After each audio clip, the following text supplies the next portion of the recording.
Hello there, and welcome to JJ Painting. I am JJ, and what do we do on this channel? Well, as you can tell, we do some painting, but the first thing we do is we take a topic from the hobby, whether it's the lore, whether it's something about the hobby itself, maybe a book review, maybe something to do with a Battle Company challenge that I promise I will do again sometime. We take a model somewhat related to that topic, this model in today's video, in fact, and we paint it, we have a chat about that topic. It's all very casual, and I hope we all have lots of fun. So, as you know, Ultramarines, that is the topic of today's video. We're going to be talking all about the Ultramarines in a hobby-related way, not in a lore, well, kind of in a lore-related way as well, but mostly in hobby. So, without further ado, let's crack on. There was an ironic joke back in the day that every Space Marine wanted to be an Ultramarine. Now, obviously, we all thought that was a bit funny, but there was maybe a kernel of truth to that back in the day. The Ultramarines were, and remain, the poster boys both of 40k and, to a degree, of Games Workshop. They are one of the first things that most people see when they engage with the hobby. But one of the interesting things is that not a lot of attention was paid to them until relatively recently. They've always very much been there diligently taking on the role of baby's first Space Marine chapter and introducing everyone to the wonderful, whimsical world of the grim dark universe where there's only war. But also, to be fair to them, they have undergone quite a bit of a transformation themselves over the years, and it's worth examining that, and suddenly actually thinking to yourself that they are far more central to 40k than maybe they're given credit for.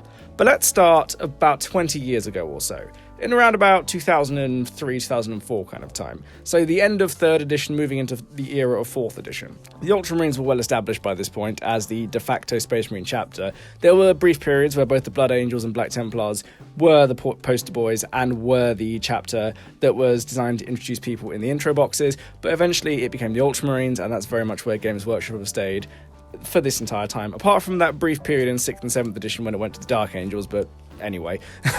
Anyway, moving on. So the Ultramarines back then were in a very different kind of codex. There weren't fixed chapter tactics as there are now, but there were this thing called chapter traits in the 4th edition codex. For those of you who don't remember that, those chapter tactics meant that you could take 2 traits for your chapter as long as you took 1 drawback. Now, some of these things gave you access to things such as universal special rules, which are all gone. There were a couple of interesting ones, such as your tactical squads could swap their bolt guns for bolt pistols and close combat weapons. You could get assault squads that counted as having Furious Charge and became an elite's choice. But before you get too excited by this, I would like to point out that all this would cost extra points, and back then, most models were far more expensive in terms of points at the very least, and had far less abilities and far less things they could do on the battlefield than they do today. Plus, the chapter tactics weren't specific to individual chapters, they were a bit more universal and you could pick and choose.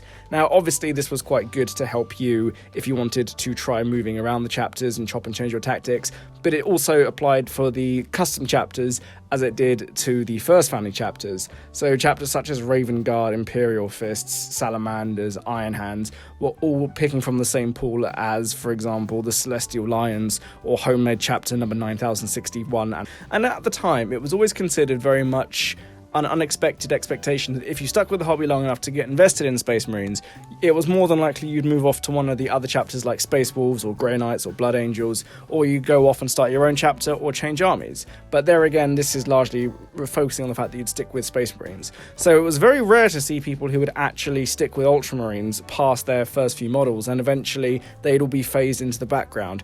A handful of people obviously do stick with Ultramarines, and I salute those people that have always had their Ultramarines and stick with them. But the idea of them being baby's first Space Marine army, introducing them to all the wonders of the grim dark universe where there is only war, was very much their shtick for a long time, as it is to this day. But when we then think about this time, people often think of it as being a time when the Ultramarines had absolutely nothing special, but that's not remotely true. The Ultramarines had quite a lot of special things going for them. For example, they had more special characters even back then than a lot of other armies did. And the other thing to remember is that even though other codexes arguably had more special characters, the Ultramarines were the one army that had the most that were dedicated to them. So even back in the 4th edition codex, you had Marneus Calgar, you had Cassius, you had Tigerius. So that's 3 special characters for them and them alone. For any other chapter, with things like the Blood Angels, the Space Wolves, and the Dark Angels, comparably so. But it's quite important to remember that the Ultramarines did have special characters, and they had a number of them. And then if we get ahead of ourselves slightly, moving to the realm of 5th edition, when they had Telion, Cronus, and Sicarius all added to that roster as well. That gave them more special characters than some of those other chapters out there that I just listed off, and it was very interesting to think that because they had so many more special characters, they had in some respects more personality. Josh from the editing room here, I would also like to make the point that in the lore the Ultramarines have the most number of successor chapters as well, and that's quite an impressive thing to say as well. Anyway, back to the Victrix Guard. Plus, you have to remember they have their own novel series, courtesy of Graham McNeil, the Uriel Ventress series, which is a very good read, and I'd highly recommend it to anyone who wants to read about some interesting Ultramarines and the sort of things they get up to. So, with all that said, if you were playing Ultramarines and you had your special named characters, and you were reading the novels and getting to know a bit more about them, there was quite a lot there. There was material to support the Ultramarines. So, to think of them purely as baby's first Space Marines with nothing special going on for them is not fair even back then. And just to address the thing of they didn't have any unique units, they did and still do Tyrannic War Veterans, which are now very much just Stern Guard, but back then they were the precursors to Stern Guard and arguably Deathwatch kill teams as well. So in many respects they informed some of the history and the legacy of Space Marines today. And obviously there's also the Honor Guard, which even though moving on to 5th edition onwards, Honor Guard are a bit more of a fluid idea as to whether or not they're a purely Ultramarian concept, but the fact is the Ultramarines were the first to have them. Sanguinary Guard didn't come much later. Wolf Guard did exist, granted, but they didn't really evolve into what they are now until much later as well. So these are all things to bear in mind when you actually talk about Ultramarines.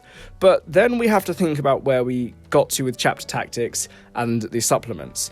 Now, I would argue that the Horus Heresy is a big influence. I know I've made many comments and statements in the past about how I feel that the Horus Heresy both overshadows and influences 40k to this day, but that's not this video. But at the point that we were getting so much more fleshing out and so much more depth into all the other legions, inevitably this was going to have to happen to the Ultramarines. But this was also going to have a knock-on effect on them in 40k. And as time's gone by, the Ultramarines going from being considered the generic chapter, which yes had special characters but no uniquely individual rules, has obviously evolved, with the Legion traits first in Horus Heresy and then the chapter traits later on in the 6th edition codex of 40k. But the other thing to remember is that if we think back to the 5th edition codex as well, the chapter traits did exist in a far more subtle, if slightly more restrictive form. You could only have chapter tactics if you took the special characters that were related to said chapter. So Captain Lysander for the Imperial Fists, Vulcan Hestan for the Salamanders, Shrike for the Raven Guard, etc, etc, etc. Incidentally, this was certainly the low point for the Iron Hands back before they had any special characters and had no rules, so this was definitely their lower points. They definitely have got something good going for them now, but they were still about 10 years off at this point for getting that, so this was definitely not one of their best periods. And obviously, this was around about the time that things like the Blood Angels and Space Wolves were starting to get whole codexes entirely to themselves, not having to share like they do again. So incidentally, for those of you out there who were particularly upset at the idea of the Dark Angels being forced to share space with the Iron Hands and the Raven Guard in one codex, just remember that they were, strictly speaking, supplements originally and sharing space with the Blood Angels in their own book, and now the fact that all three of them have got supplements has brought the whole thing full circle. But I digress. But at this point as well, you have to remember that the Ultramarines had 6 special characters in that one codex, to every other chapter only having 1. And the important thing to remember with that is that the Ultramarines were very much leading the way on special characters. They had special characters that could do everything. They had a scout sergeant, they had a tank commander. These were things which hadn't been seen before, and obviously was quite interesting and quite important to have. And as a result, I'd also say that, strictly speaking, maybe Cronus is maybe something to thank us for the Imperial Guard players to having things like Paskin tank commanders to this day, perhaps, but I'll leave that one up to you. But when we then think about these quite interesting characters they had, such as Captain Sicarius and Manius Calgar and Chaplain Cassius, all of this then leads us on to what came next, when they finally got chapter tactics that didn't require having special characters, and the Ultramarines actually had them. And to be fair, their special characters were always quite good in-game anyway, but then bringing in things like chapter tactics that anyone could have access to actually added quite a lot to the chapter. It gave it more of an identity. It gave it something which wasn't quite so tied into needing to having special characters on the board to make people go, this is an Ultramarines army. And I think that with that sort of time and that sort of effort put into them having their own rules, that gave them a bit more of a standout in the crowd and made them count as one special chapter amongst many, really helped them. Because you have to remember is that in the grand scheme of things, there should be no such thing as a generic Space Marine. Those are the two words which literally don't go together under any circumstances when you think about it. but obviously we had that in our heads, so Games Workshop very much had to put in quite a lot of work to unstick that. And even though yesterday the Ultramarines still very much are Baby's first Space Marine chapter, the difference is that now they've got a lot more special rules. They have their own supplement, they've got their own stratagems, warlord traits, they've always had their own special characters, granted, but it's easier now more than ever if you play Ultramarines to carve out your own identity with them, without having to tie it immediately back to people like Sicarius, Guilliman, or Calgar. And incidentally, the fact that they have a Primarch in their midst, whilst not entirely surprising, is also quite a good testament actually to how much the Ultramarines are influential, to nothing, if nothing else. And the Ultramarines have been influential. As I said earlier, Honor Guard and the Tyrannic War Veterans influence things like Stern Guard and the Deathwatch Kill teams. Characters like Cato Sicarius have definitely inspired a lot of the other Space Marine characters out there in terms of how people build their captains. And the Uriel Ventress novels built off books like Storm of Iron and actually definitely helped pave the way for the Horus Heresy series in a lot of respects. The Ultramarines, in terms of their Primarch coming back, have also been quite a good thing. They've not necessarily dug themselves a hole which is impossible for them to get out of plot-wise, but they've definitely made it clearer who the Ultramarines are, both in terms of 40k and fantasy, without one necessarily leaning too much into the other. The new Ultramarines aren't like the Legion, and the Legion, in many respects, isn't exactly the same as the Ultramarines of days gone by. If I may spoil ever so slightly, when Guilliman comes back in one of the Dark Imperium books, he's actually slightly disappointed that everyone in his chapter is treating him like he's a godly figure. That really pisses him off, and you know what, Guilliman, I'm right with you there, mate. But anyway, I digress. But all this to say is that the Ultramarines have brought a lot to the 41st millennium. They brought a lot to 40k.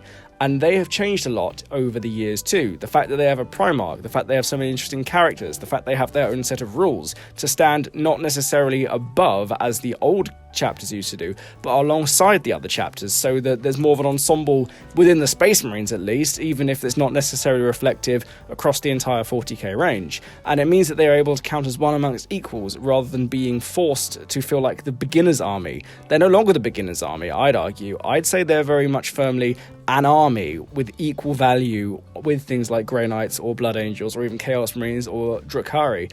They are a good way to get in, obviously, they still very much are that, and they are a very good and well-balanced all-round army. That's also very good for them as well. And I think it's the fact that over the many years that people have looked at Ultramarines and thought to themselves, that's a nice place to start, but I can move on from that. It's nice to know now that when you're ready to move on as a player, the Ultramarines are ready to move along with you.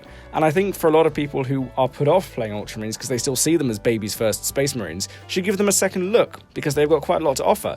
And that's something which a lot of people didn't think they were going to have 10, 15 years ago. But then again, maybe we were just looking at them wrong. Maybe they always had quite a lot to offer, but when you are seen as the beginner's army, it's hard to shift that identity in the eyes of other people. But now I feel they very much have, and I think everyone should look at Ultramarines and consider them.